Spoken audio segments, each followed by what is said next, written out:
माणसाने व्यसनापासून दूर राहिलं की माणूस सक्सेस होतो, तिथं पार करतो.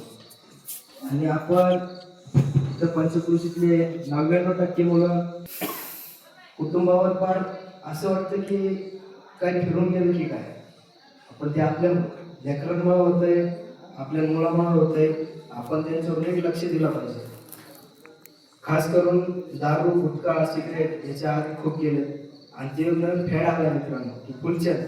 आधी साधं पान खातात, नंतर फुलचंदवर येतात आणि फुलचंदपासूनच आपल्याला सवय लागते की दारूची. त्याच्यामुळे आपण व्यसनापासून दूर राहिलं पाहिजे, आपलं ध्येय गाठलं पाहिजे.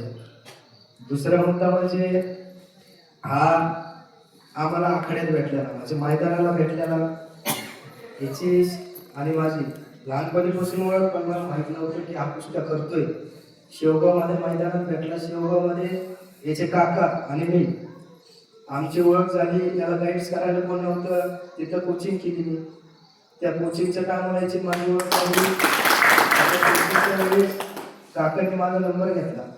मग त्याच्यानंतर तिने मला कॉल केला की पायलवान तालमीत मला यायचंय आणि तिथं शिक्षण घ्यायचंय. म्हटलं जरूर आहे, कधी पण वस्त्र तुझ्यासाठी आहे.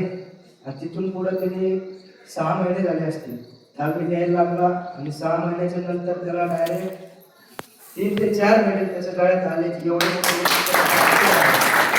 म्हणजे ही काय सोपी गोष्ट नव्हे. आणि शिवाय हा गरीब घराण्यातला मुलगा आहे.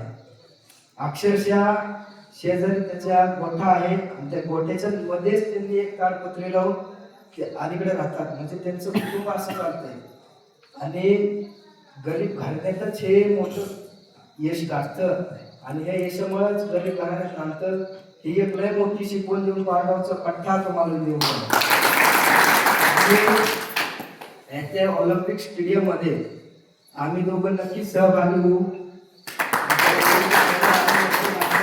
भारतासाठी, आपल्या जिल्ह्यासाठी, आपल्या राज्यासाठी गोल्ड मेडल न वाटता गोल्ड मेडल असो, सिल्वर असो किंवा ब्रॉन्झ असो, या तिन्ही मेडल पैकी एक तरी मेडल आपल्या भागाला मिळवून देऊ ही आम्ही या देवीच्या प्रार्थना करतो. या देवीच्या या मायभूमीत प्रार्थना करतो आणि तुम्हाला वही देतो की नक्कीच आम्ही या 3 मेडल पैकी एक मेडल नक्कीच मिळवून देऊ.